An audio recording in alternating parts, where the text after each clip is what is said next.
Welcome to our 7th lesson, which focuses on advanced care planning and advanced directives. This lesson concentrates on self-determination models for patients being in late-stage Parkinson's disease. Self-determination is an essential pillar of medical ethics. To execute self-determination or patient autonomy, several options are available, such as care planning, advanced care planning, building power of attorney, or making a will. In this lesson, you will learn about some basic thoughts, reflections, and knowledge on these relevant aspects of medical ethics and palliative care. Early on planning, which is supported by health and social care professionals, helps to ensure that the patient's decisions will be respected, even if she, or he, is unable to decide for her, or himself. To execute self-determination, several different instruments are available. Self-determination, also known as autonomy, is not only a legal construct, but is strongly influenced by different socio-cultural and country-specific components. Depending on legislation, different self-determination tools are at patients' and caregivers' disposal. It is highly important to remember that instruments which are to ensure that patients' values and preferences are honored in situations where the patient cannot speak up for her or himself, are deeply rooted within the wider context of medical ethics. The whole subject of medical ethics accelerated after the publication of the first edition of Beauchamp and Childress's Biomedical Ethics in 1979. The ethicists Beauchamp and Childress presented the ethical principles for medicine. These 4 principles are beneficence, non-maleficence, autonomy, and justice. The first 2 of these principles can be traced back to the time of Hippocrates to help and do no harm, while the latter 2 evolved later. With the passage of time, both autonomy and justice have gained acceptance as important principles of ethics. According to Goy, medical ethics is not, and should not be seen as a rigid construct. As societies change, their approach to medical ethics, as well as understanding of ethical principles, has to be adapted and enhanced. Today, it is an ethical obligation of each healthcare and social care professional to benefit the patient, to avoid or minimize harm, and to respect the values and preferences of the patient. Thus, the principle of autonomy or self-determination springs from the informed consent, truth-telling, and confidentiality. Respecting the principle of autonomy obliges the healthcare professionals to disclose medical information and treatment options that are necessary for the patient to exercise self-determination. The philosophical underpinning for autonomy, as interpreted by philosophers Immanuel Kant and John Stuart Mill, and accepted as an ethical principle, is that all persons have intrinsic and unconditional worth, and therefore should have the power to make rational decisions and moral choices, and each should be allowed to exercise his, or her, capacity for self-determination. This ethical principle was affirmed in a court decision by Justice Cardozo in 1914, with the epigrammatic dictum, "Every human being of adult years and sound mind, has a right to determine what shall be done with his own body. Patients with sufficient mental and physical capacity will be provided with options that guarantee the patient's rights and include their preferences." The ethical reasoning typically follows these steps. First, information is given to patient on benefits and risks of treatment. Secondly, did patient understand the information and gave consent? Is patient mentally competent? If competent, what are his, or her, preferences? Is patient mentally incompetent? Are patient's prior preferences known? If preference is unknown, who is the appropriate surrogate? Autonomy, as is true for all 4 ethical principles, needs to be weighed against competing moral principles, and in some instances, may be overridden. For example, if the autonomous action of a patient causes harm to another person. Equally, the principle of autonomy does not extend to persons who lack the capacity or competence to act autonomously, such as infants and children, and incompetence due to developmental, mental or physical disorder. Parkinson's disease comes with mental and physical deterioration, which complicates self-determination.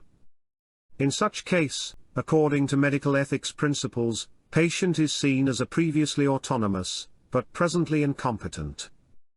Still, her, or his, previously expressed preferences, for example, prior autonomous judgments, are to be respected. Previously competent or autonomous, but presently incompetent patients would need a surrogate decision maker. Consequently, if patient is interested in self-determination, timely planning is a key. The term, care planning, typically refers to basic nursing planning. This is an essential part of the professional nursing process, to plan, to do the check, and act. In the current context, care planning covers all plans focusing on decision-making in advance.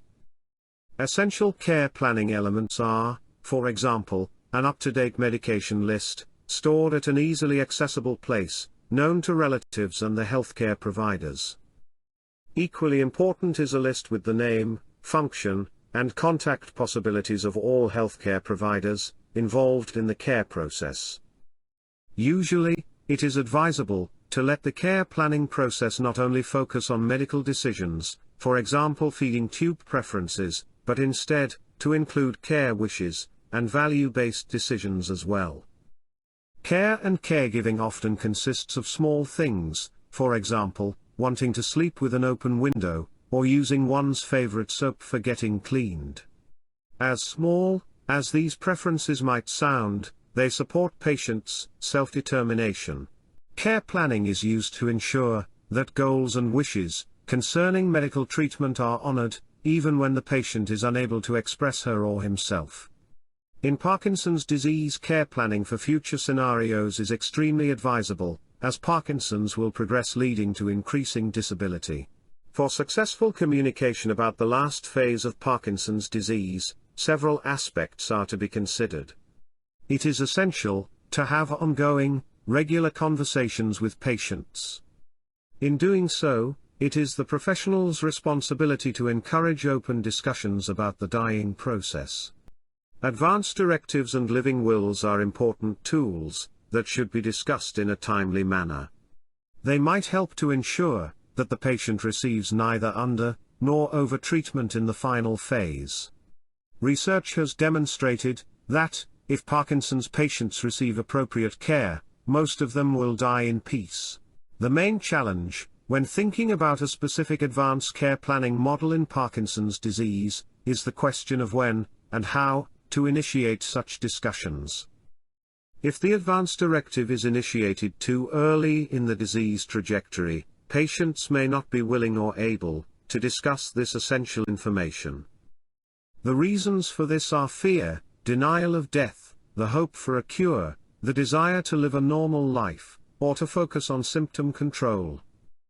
If the living will is initiated too late, there is a risk that the patient will have developed dementia in the meantime. A good initiation trigger may be when the patient asks questions concerning advanced care planning. Often the ACP process also starts when the patient is confronted with a crisis, for example an admission to hospital. One aim of many ongoing research projects is to find some more evidence about the ideal time to initiate ACP discussions. Here we show what items belong to a successful care planning process and should be thought of in advance. When making a will or other legacy-related decisions, patients need information about local legal regulations. These depend on where people live and can differ tremendously from one country to another. Healthcare professionals should inform the patient about the spiritual care options. They should help the patient preparing a power of attorney and an advanced directive, and discuss with him, or her, medical treatment options, artificial hydration and nutrition options. It is important to find out together with the patient where he or she wants to die, and to support him, or her, in planning the funeral. Organizing the digital legacy means thinking about who may or may not have access to the patient's digital activities after death. The first step in this direction is to make a list of websites used and the passwords. An address, telephone or email list of people and organizations who should be informed of the death should be created. It is also helpful for the family of the deceased person to have a list of important documents at hand, for example insurance papers. Keys to the car, flat or house should be accessible. Being able to say goodbye to loved ones is important for many people. If this is not possible face-to-face, healthcare professionals should ensure that a farewell is possible by telephone, letter or video tools. Advanced care planning is a concept used to describe options for medical treatment in late stages of disease. It concerns medical and nursing decisions which might occur in the future. It is one of several different ways to ensure that patients' wishes are honored, even when the patient is not anymore able to speak up for him or herself. ACP is defined as a process that supports adults at any age or stage of health in understanding and sharing their values, life goals, and preferences regarding future medical care. The goal of advanced care planning is to help ensure that people receive medical care that is consistent with their values, goals and preferences during serious and chronic illness. The history of ACP is brief. The term ACP evolved in the United States in the 1990s. Above all, ACP is a dynamic process. That is why alterations must be possible always, for example, when the health status or living conditions change. Although ACP is widely used, specific ACP programs for people living with Parkinson's disease are yet under construction, and little is known about their benefits. One main goal of advanced care planning is to ensure that healthcare decisions are based on the patient's current preferences. Ideally, this leads to an increasing sense of self-control, and improves the quality of care. Following the palliative care principles, the patient should be prepared for the end of life, and overtreatment should be reduced. ACP may strengthen the therapeutic relationship between patient and healthcare professionals, as well as improve the quality of care. All ACP documents are designed to state care preferences, if one becomes incapacitated. It is important to remember that advanced directives are legal documents, but not medical orders. Advanced care planning documents are not equivalent to do not resuscitate or do not intubate instructions. Aspects which should be considered when starting advanced care planning with an individual being in a late phase of Parkinson's disease are, for example, decisions on medications, the possibility of intravenous fluids, deep brain stimulation, or consideration of withdrawal. Other advanced possibilities for receiving medication in late-stage Parkinson's disease should be taken into account, for example levodopa pumps. Possibility of gastrostomy placement, if severe dysphagia occurs, or withdrawal. Respiratory support, for example, using CPAP for sleep disorders. Place of care, and place of death. Resuscitation status. Use of antibiotics at the end of life. And withdrawal or withholding of dopaminergic medications. As the topics presented occur frequently in Parkinson's disease, it is advisable to try to decide on these issues when the patient is not yet an emergency, and she or he has still the mental, verbal and emotional capacity to decide on her or his behalf and is able to express preferences verbally. It is extremely advisable to include relatives in these conversations, if it is okay for the patient. Initiating advanced care planning processes is often challenging. Most of us are not used, and often not trained, to initiate conversations on death, dying, preferences for the last phase of life, or what a good death means to an individual. Therefore, these questions may help to start a conversation. If you cannot or choose not to participate in healthcare decisions, with whom should we speak? And if you cannot or choose not to participate in the decision-making, what should we consider when making a decision about your care? Although advanced care planning can be done in many different ways, there seems to be a consensus that there are basic steps for advanced care planning. The patient should consider in advance. What are my values? What makes life worth living? In what setting do I live? If I need more help, due to disease progression, is it possible to get the care I need in this setting? Are there alternative settings or scenarios? Then the patient should, firstly, think about the future. What would she or he like to happen or not happen, when she or he can no longer express her or himself? What is essential for her or his quality of life? Where would she or he like to live in an advanced stage of the disease? Secondly, talk to the loved ones, such as friends or family. One person should be asked to be her or his proxy. Thirdly, write down individual wishes. This includes a power of attorney, which should be stored safely but easily available. Fourthly, make sure that healthcare professionals, such as a treating physician, Parkinson nurse, palliative care team, chaplain, social worker, etc., are aware of the patient's preferences. Fifth, share information, for example about medical records. This information should be reviewed regularly, either for example annually or, more advisably, when the health condition changes, for example after a non-elective hospital stay. Advanced directives, ADs, are legal documents, which illustrate the structured communication process between the patient, her or his next of kin, and the healthcare provider, often a nurse, initiating the advanced care planning process. Advanced directives can result from advanced care planning processes. They are written living wills, in which patients state how the medical, and seldomly nursing treatment should be carried out, when the patient is not anymore able to speak for her or himself. Often authors of advanced directives claim a proxy, usually a loved one, who is able to articulate the patient's preferences, when she or he is not able to do so her or himself. The most important message on advanced care planning is to ensure the availability of documents, regarding the patient's future health care decisions. These apply to documents, which entitle other people to decide on behalf of the patient, such as power of attorney, living will advanced directives. Furthermore, people, who are to decide on behalf of the patient, should know what they are expected to do.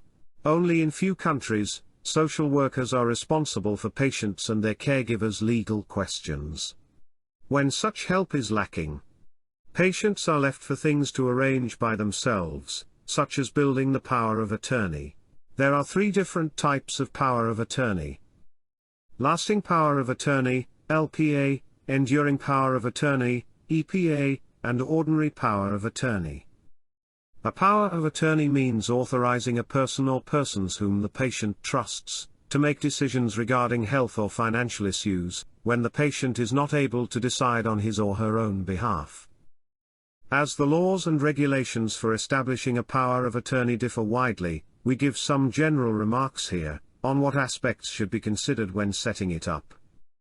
Anyone who is at least 18 years old and has the mental capacity, can create a power of attorney. Depending on the country, the possibilities to obtain a power of attorney vary greatly. Health care providers or social workers should be at patients' disposal for advice and information. How to make a will. Making a will is one tool to prevent conflicts between surviving relatives. If someone does not make a will, the assets are inherited according to national laws. Making a will can lead to peace of mind for the patient and his or her loved ones. However, a will should not only regulate what should happen to one's valuables after death, but should also provide money to cover care costs. A will ensures that property, money, and other valuables get, after the person has died, to the persons who are nominated in the will. Depending on where one lives, the help of a solicitor is advisable or even mandatory in some countries. One should find out how much this service costs before consulting a solicitor. Some solicitors offer home visits, or visits to hospitals. In Parkinson's disease, the will should be made in time, meaning not too late in the course of the disease. For more information, Patients should contact healthcare providers. For example, Parkinson's UK, a large charity focusing on living with Parkinson's disease, offers a special free service, writing the will via an online tool within 15 minutes. Digitalization has formed the globe in the past decade to a vast amount. So, the subject of being prepared for one's death has reached the digital world as well. So, how to build a digital legacy? How, and as whom, will one want to be remembered after death? Who should be responsible for one's digital accounts? As the whole process of dealing with digital legacies is a fairly recent one. An online initiative, Dying Matters, has defined digital legacy as follows. A digital legacy is a piece of digital information that is available about someone following their death. Someone's digital legacy is often formed by information that they leave online. This may include any website or blog listings about the person, their social media profiles, photos, videos, gaming profiles and interactions they have had online. The first step, when preparing a digital legacy, is to make a list. This list should contain all data, accounts, online memberships, etc. In the next stage, all the access data should be collected and a decision made, what should happen with the data and information saved on this specific account.